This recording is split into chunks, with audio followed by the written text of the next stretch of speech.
Hi guys, welcome to Big Topic. Evening இருந்து பயங்கர breaking news இதுதான் எல்லாரும் பார்த்துருப்பீங்க. எந்த அளவுக்கு பார்த்தோன்னா சோஷியல் மீடியாஸில் விஜய் மேலே நைட்டு செட் பண்ண முடியுமோ அந்த அளவுக்கு செட் பண்ணிட்டாங்க. இந்த ஒரு விஷயத்தை வச்சு திமுக ஓபிகள் ஆகட்டும், இந்த நாம் தமிழர் கட்சி சேர்ந்த தம்பிகள் ஆகட்டும், இவங்க எல்லாருமே பண்ண ஆரம்பிச்சிட்டாங்க. அதாவது எந்தெந்த கட்சிகளெல்லாம் இதுக்கு பேசுறதுக்கு தகுதியே இல்லையோ அந்த கட்சிகள் எல்லாம் பேசிக்கிட்டு இருக்காங்க. சரி, ஓகே, அப்படி என்னன்றதை பார்த்துருப்பீங்க. தளபதி விஜய், சங்கீதா 2 பேரோட விவாகரத்து வேணும்னு சொல்லி சங்கீதா அவர்கள் செங்கல்பட்டில் இருக்கிற ஒரு கோர்ட்டில் பார்த்தோன்னா ஒரு மனு தாக்கல் பண்ணியிருக்காங்க. அந்த மனுவை விசாரித்து பார்த்துட்டு ஏப்ரல் 20 விஜய் அவர்களை விசாரணை கூப்பிட்டுருக்காங்க நீதிமன்றம். தளபதி போகிறாரு. இது அஃபீஷியல் நியூஸ். இதுக்கப்புறமா அதில் அந்த மனுவில் குறிப்பிட்டிருக்கிற விஷயங்கள் இருக்குல்ல, அந்த விஷயங்களெல்லாம் பார்க்கும்போது தான் நம்மளுக்கு சில சந்தேகங்கள் வருது. இது ஏதோ நம்மளை சொன்ன மாதிரி குற்றச்சாட்டு வைக்கிற மாதிரியோ இல்லை வழக்கு தொடர மாதிரியோ அந்த மாதிரி தெரியலையே. இது அவதூறு பரப்புறதுக்காகவும் இந்த இடத்துல தளபதி மேலே ஒரு நெகட்டிவான விஷயத்தை செட் பண்ணி ஆகணுமே அப்படின்ற மாதிரி சொல்கிற மாதிரியே நம்மளுக்கு தெரியுது. அந்த லெவலில் வச்சுருக்காங்க. விஜய் அவர்கள் பார்த்தோன்னா ஒரு நடிகை கூட தொடர்பில் இருக்காங்க. அந்த நடிகையோட தொடர்பில் இருக்கிறத துண்டிக்கணும் அப்படின்னு நான் சொல்லியிருந்தேன். சரின்னு சொல்லிவிட்டு அதை கண்டினியூ பண்ணிகிட்டே இருக்காரு. 2021 நான் அதை கண்டுபிடிச்சிட்டேன். ஏப்ரல் மாதத்துலேயே நான் கண்டுபிடிச்சிட்டேன். அவர் அந்த உறவை முடிச்சுக்கிறேன்னு சொன்னார். அவர் முறிக்கவே இல்லை, இன்னும் திறந்துட்டே இருக்கார். இவங்கெல்லாம் ஒன்றா சுற்றி பார்த்தோன்னா அங்கங்கே சில ஃபோட்டோஸ் எல்லாம் ஷேர் பண்ணுறாங்க. அதெல்லாம் குடும்பத்தை பாதிக்குது, எங்கள் குழந்தைங்களை பாதிக்குது. அதுக்கப்புறமா எங்களுக்கு ஜீவனாம்சம் வேணும் அப்படின்னு கேட்குறதாகட்டும் எல்லாமே போய்கிட்டு இருக்கு. அப்புறம் முக்கியமாக இதை இல்லைன்னு விஜய் தரப்பு சொன்னாலோ இல்லை அவங்களுக்கு ஏதாவது அழுத்தம் கொடுத்தாலோ அந்த நடிகையோட பேரையும் நான் சொல்லுவேன், அதுக்குண்டான ஆதாரத்தையும் நான் கொடுப்பேன் அப்படின்னு மாதிரியான ஒரு விஷயத்தை அவங்க பதிவு பண்ணியிருக்காங்க. இதில் முழுக்க கோபம் தான் தெரியுது, வன்மம் தான் தெரியுது அப்படின்றது நம்மளால் பார்க்க முடியுது. சரி, ஓகே, விஜய் அவர்கள் அப்படி பண்ணதுனால ஒய்ஃபாக பார்த்தோன்னா அவங்களுக்கு அந்த கோபம் வந்திருக்கலாம், அதனால் இந்த மாதிரி அவங்க பண்ணியிருப்பாங்க அப்படின்றது நம்மளால ஓகே தான் சொல்ல முடியுது, இல்லை நம்ம சொல்ல. ஆனால் இது எந்த நேரத்தில் வந்திருக்கு அப்படின்னு பார்க்கும்போது தான் நம்மளுக்கு இதுக்கு பின்னாடி யாரோ இருக்காங்க அப்படின்றது நம்மளுக்கு தோணுது.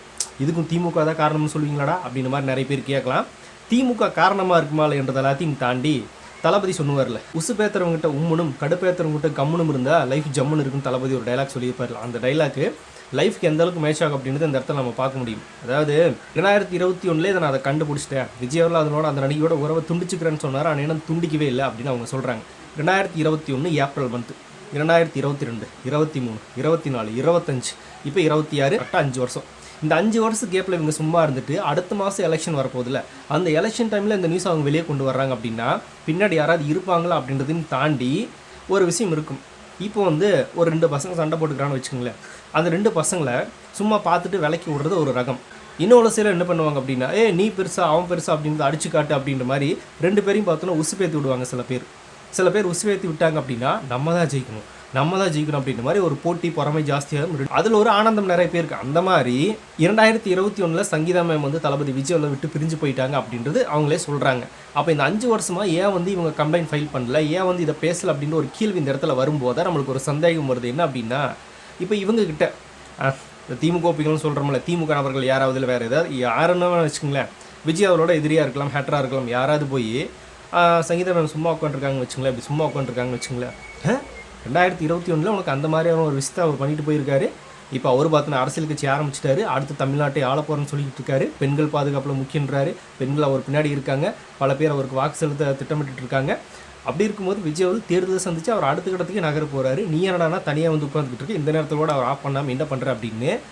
அந்த சங்கீதா மேம் சைலண்ட்டாக இருந்தாலும் கூட அவங்க பேச அப்படியே பார்த்தோன்னா அவங்களுக்கு குசு பேத்துனா எப்படி இருக்கும், அந்த மாதிரி ஒரு கோபம் வரும்ல, ஒரு ஆக்ரோஷம் வரும்ல, அந்த மாதிரி பேச சில பேருக்கு அந்த மாதிரி ஒரு ஆதங்கம் உசு பேத்துறது இதாக வரும். அவங்க பேச இவங்களுக்கு பார்த்தோன்னா கோபம் அதிகரிக்கும். ஆமாம் இல்லை, இவ்வளோ நம்மளை பண்ணிட்டு இவர் போய் பார்த்தோன்னா தேர்தல் நிற்கின்றாரு, அரசியல் கட்சி ஸ்டார்ட் பண்ணியிருக்காரு, இப்படியெல்லாம் நடக்கிறதுக்கு நம்ம விட்டுலாமா அப்படின்னு மாதிரி அவங்க மைண்டே மாற்றிடுவாங்களே. தூண்டுதல் அந்த உசுப்பேத்துறது, அந்த உசுப்பேற்றி விட்டு கூட பார்த்தோன்னா யாராவது இந்த மாதிரியான கேஸை ஃபைல் பண்ண வச்சிருக்கலாம் அப்படின்றது ஒரு நம்மளோட யூகம்.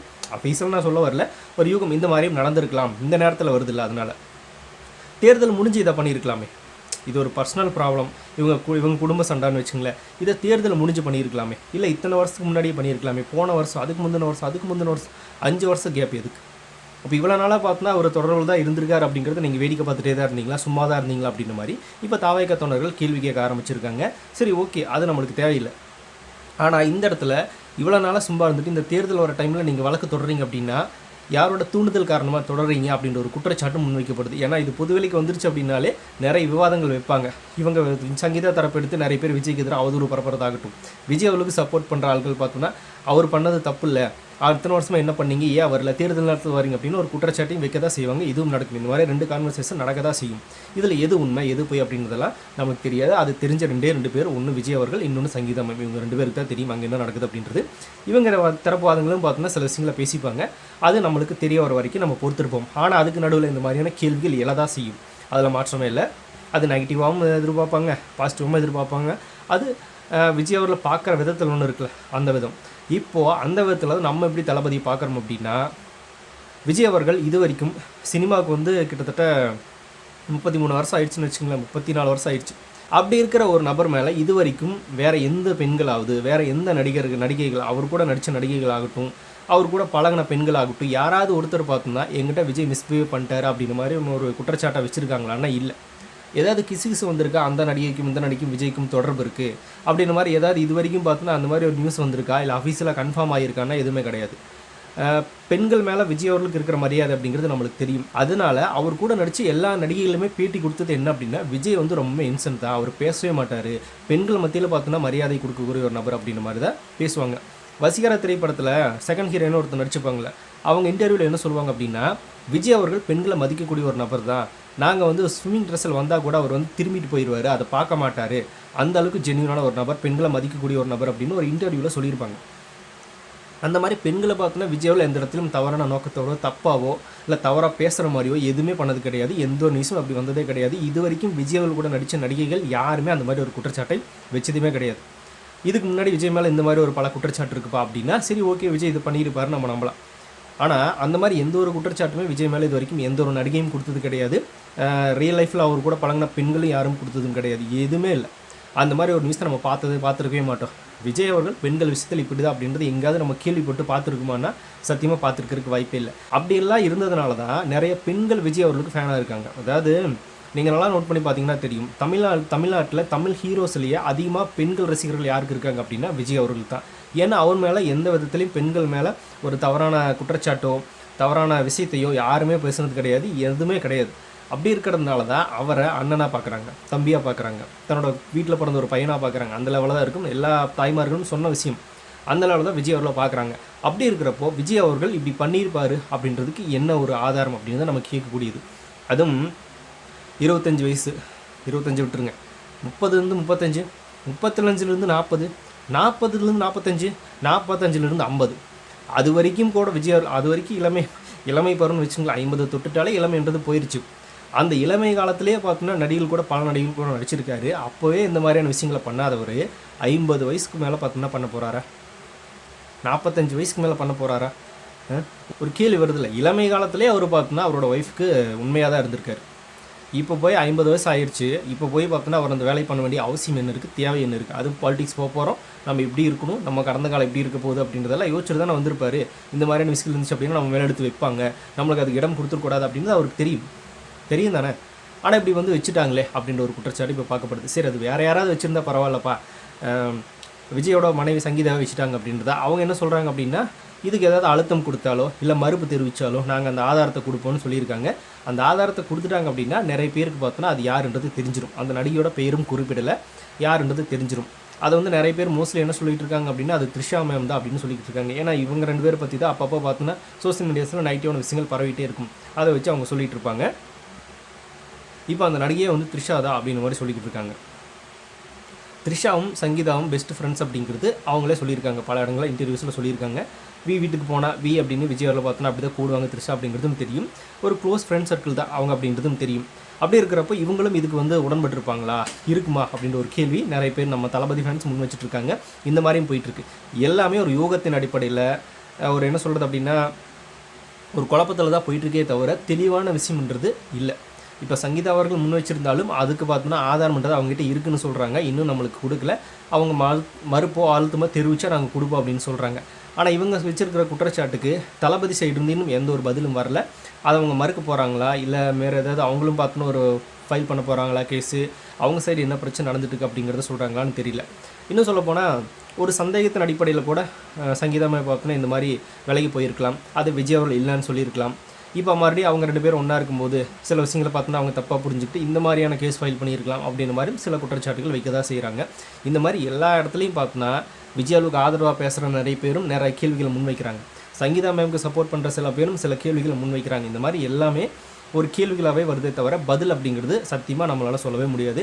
அதுக்கு 2 பேர் தான், ஒன்று விஜய் அவர்கள், இன்னொன்று சங்கீதா மேம். இவங்களுக்கு தான் தெரியும். இவங்க வந்து ஏப்ரல் 20ஆம் தேதி அந்த விசாரணை வரப்போகுது. அந்த விசாரணைக்கு அப்புறமா என்ன முடிவில் சொல்ல போகிறாங்க, விஜய் அவர்கள் என்ன சொல்ல போகிறாரு, அவரோட தரப்பில் என்ன சொல்ல போகிறாங்க, இவங்க என்ன சொல்ல போகிறாங்க, இல்லை மறுபடியும் பார்த்தோன்னா பேசி நாங்கள் சமரசம் ஆகிக்கணும்னு சொல்ல போகிறாங்களா என்னன்றதெல்லாம் நம்மளுக்கு தெரியல. நம்மளுடைய வலுத்த சந்தேகம் எங்கே வருது அப்படின்னா, இவ்வளோ வருஷமாக சும்மா இருந்துட்டு ஏன் எலெக்ஷன் நேரத்தில் வர்றீங்க அப்படின்னா யார் தூண்டுதல் காரணமாக வந்தீங்க அப்படின்னு. சங்கீதா மேம் சொன்னது உண்மையாகவே இருக்கட்டும், ஆனால் இவ்வளோ நாளாக ஏன் வரல, இப்போ வர்றீங்க அப்படின்னா ஏதாவது கட்சிகள் தூண்டுதல் காரணமாக வந்து பார்த்தோன்னா நீங்கள் கொடுத்துருக்கலாம். அதாவது உசுப்பேற்றி விட்டுருப்பாங்களே, நீ போகணும் அப்படின்ற மாதிரி உசுப்பேற்றி விட்டுருப்பாங்களா, அந்த மாதிரி டைமில் கூட வந்திருக்கலாம் அப்படின்ற மாதிரியான சில குற்றச்சாட்டுகளும் வந்துட்டு தான் இருக்குது. அது எது அப்படிங்கிறது நம்மளுக்கு தெரியாது. இது உண்மையாக இருந்துச்சு அப்படின்னா தவறு யார் பண்ணாலும் தவறு தான், அதில் மாற்றமே இல்லை. அது விஜயாக இருந்தாலும் சரி, யாராக இருந்தாலும் சரி, தவறுனா தவறு தான், அதில் மாற்றமே இல்லை. ஆனால் அது அவங்களுடைய குடும்ப பிரச்சனை. இதன் மூலமாக அவரோட அரசியல் ரீதியாக மக்களுக்கு ஏதாவது பிரச்சனைனா ஒரு பிரச்சனையும் கிடையாது. அது அவங்களோட ஃபேமிலி பிரச்சனை. சங்கீதா மேம், விஜய் இவங்க 2 பேரோட ஃபேமிலி பிரச்சனை. அந்த 3வது நடிகை யாருன்றது சொல்லலை, அவங்க பிரச்சனை, அவங்க தீர்த்துப்பாங்க. அது அவங்களுடைய விருப்பம். அதை என்னமோ பண்ணிட்டு போகிறாங்க. இதன் மூலமாக அவரோட அரசியல் லாபத்துக்கு பார்த்தோன்னா ஏதாவது பிரச்சனையானா, விஜய் இப்படி பண்ணிட்டாரு, அப்போ தமிழ்நாட்டுக்கு எப்படி நல்லது பண்ணுவார்? இந்த மாதிரி போகிறதுக்கும் தமிழ்நாட்டுக்கு நல்லது பண்ணாது போகிறதுக்கும் என்னடா சம்மந்தம்? 2க்கு சம்மந்தமே இல்லாமல் சில விஷயங்கள் முடிச்சு போட்டுக்கிட்டு இருப்பாங்க. அந்த சீமான் தம்பிகளோட வந்துடுவாங்க, எங்கள் விஜயலட்சுமி அக்கா மட்டும் மட்டும் நீங்கள் வந்து உடனே இல்லைன்னு சொன்னீங்க, மட்டும் உங்களுக்கு மட்டும் வலிக்குதா அப்படின்ற மாதிரி. நாம் என்ன சொல்கிறோம் அப்படின்னா, சீமான் அவர்கள் அப்படி ஒரு நடிகை தெரியவே தெரியாதுன்ட்டார். இப்போ விஜய் அவர்கள் பாருங்களேன், அந்த நடிகை யாராவது சொல்லிட்டாங்கன்னா கூட அவர் ஆமான்னு சொல்லிடுறாருன்னு வச்சுங்களேன், வேறு ஏதோன்னு சொல்லிடுறாருன்னு வச்சுங்களேன், ஒத்துக்கிற மாதிரி. சீமானவர்கள் அந்த நடிகையும் எனக்கு தெரியாதுங்க, யாரும் தெரியாதுங்க, பழகினதே இல்லை அப்படின்ட்டார். கொஞ்ச நாள் கழிச்சு எங்களுக்கு தெரியும் அப்படின்னாரு. அதுக்கப்புறமா பழகினேன்னாரு. அதுக்கப்புறமா 7 மாதம் பழகினேன்னாரு. அதுக்கப்புறமா கல்யாணம் பண்ணிக்கிறத பற்றியெல்லாம் நாங்கள் பேசிக்கவே இல்லை அப்படின்னாரு. ஆனால் உறவு வச்சோம் அப்படின்னாரு. என்னது இந்த மாதிரி முரண்பாடான லூசுத்தனமான விஷயங்களை பேசுனதுனால தான் அவரை நம்ம வச்சு செய்கிறது. இங்கே அப்படி ஒன்றும் கிடையாது. இது 2 பேரோட ஃபேமிலி சம்மந்தப்பட்ட பிரச்சனை, அவங்க பேசி தீர்த்துப்பாங்க, கோர்ட்டில் இருக்குது அது. அப்புறம் டைவர்ஸ் வாங்குறது அப்படிங்கிறது இப்போ எல்லாம் ரொம்பவுமே அதிகமாகிடுச்சு. சினிமா துறையில் நிறைய பேர் பார்த்தோன்னா அதை பண்ணிட்டு தான் இருக்காங்க அப்படிங்கிறது நம்ம பார்த்துட்டு தான் இருக்கோம். இவ்வளோ வருஷமாக வாழ்ந்துட்டு விஜய் அவர்கள்ட்ட டைவர்ஸ் கேட்டிருக்காங்க சங்கீதா மேம். விஜய் பாருங்கள் எவ்வளோ பெரிய ஒரு குற்றவாளி, இவர் தான் பார்த்தோன்னா பெண்களுக்கு பாதுகாப்பு கொடுக்க போகிறாரா, என்னடா அது? இவங்க பார்த்தோன்னா பெண்களுக்கு பாதுகாப்பு விஜய் கொடுப்பாருன்னு பேசிக்கிட்டு இருக்காங்க. என்னடா பேசிக்கிட்டு இருக்கீங்க, ஒன்றுமே புரியல. அதே போய் சங்கீதாவுக்கு துரோகம் பண்ணிட்டார்ல அப்படின்னு. அதுக்கு நம்ம ஒன்றும் பண்ண முடியாது. நீங்கள் போய் அங்கே ஃபேமிலி கேட்டுங்க, அது எங்களுக்கும் தெரியாது. இன்னும் சொல்ல போனால் அதுக்கு எங்களுக்கு சம்மந்தமே கிடையாது. நாங்கள் எதிர்நோக்கிறது என்ன அப்படின்னா, விஜய் அவரோட அரசியல். அவர் இது வரைக்கும் பண்ண நலத்திட்ட உதவிகள், மக்களுக்கு முன்னாடி நின்ன உதவிகள், கள உதவிகள், எவ்வளோ விஷயங்களை பண்ணியிருக்காரு அப்படிங்கிறது நாங்கள் அவர்கிட்ட எதிர்பார்க்கக்கூடியது. மக்களுக்கு தேவையான நல்ல விஷயங்களை பண்ணுவாங்க அப்படின்னு.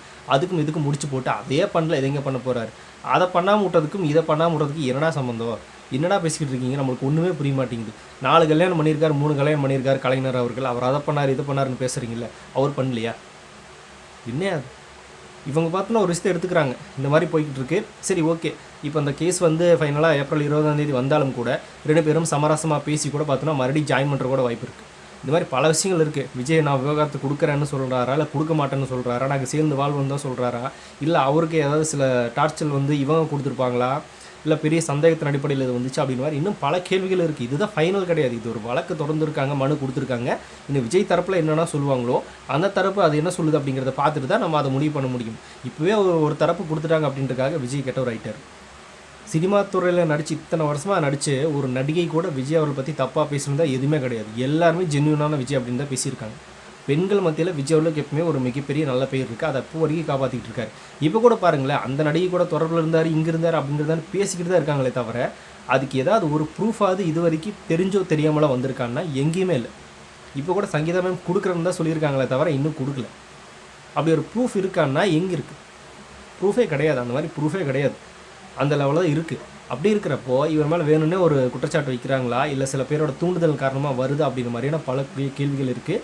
அதுக்கெல்லாம் நம்மளுக்கு பதில் பொறுத்து தான் தெரியும். இன்றைக்கி தான் நியூஸ் வந்திருக்கு, இன்றைக்கி தான் பார்த்தோன்னா அதை பற்றி பேசியிருக்கோம். இன்னும் எவ்வளவோ இருக்குல்ல, இன்னும் பல நாள் இது நடக்கும். ஒரே சீக்கிரம் முடிகிற விஷயமெல்லாம் இது கிடையாது, பல நாள் நடக்கும். என்ன தேர்தல் நேரத்தில் வந்ததுனால இவங்க வேணும்னே பண்ணுறாங்களோ அப்படின்னு மாதிரி சொல்லப்படுது. இன்னும் சில பேர் என்ன சொல்கிறாங்க அப்படின்னா, தேர்தலில் வந்து விஜய் நிற்கிறாரு, எலெக்ஷனுக்கு போயிட்டாரு, அது சங்கீதா மேம் பிடிக்கல, அது மூலமாக அவரோட இவருக்கு ஏதாவது ஆபத்து வந்தாலும் வரக்கூட வாய்ப்பு இருக்குது. அதனால் இந்த மாதிரி ஒரு நெகட்டிவ் செட் பண்ணோம் அப்படின்னா விஜய்க்கு அந்த வாக்கு சதவீதம் குறைஞ்சிரும், அப்புறம் அவர் தோற்றுருவார், அப்புறம் ஒரு பீஸ்ஃபுல்லான லைஃப்பை பார்த்தோம்னா நம்ம வாழ்ந்துக்கலாம் அப்படின்னு பிளான் பண்ணி சங்கீதா மேம் விஜய் மேலே இந்த மாதிரி வேணும்னு ஒரு குற்றச்சாட்டு வச்சுருக்காங்க அப்படின்னு மாதிரி இன்னொரு தரப்பு சொல்லிக்கிட்டு இருக்காங்க. இந்த மாதிரி பல குழப்பங்கள் போயிட்டுருக்கு. எது ஃபேக்ட் அப்படிங்கிறது இன்னும் தெரியாது. அந்த கேஸ் ஹியரிங் வரட்டும், அதுக்கப்புறமா தளபதி தரப்பில் என்ன சொல்கிறாங்க, இவங்க என்ன சொல்கிறாங்க அப்படிங்கிறத பார்த்துட்டு நம்ம மீதி பேசிக்கலாம்.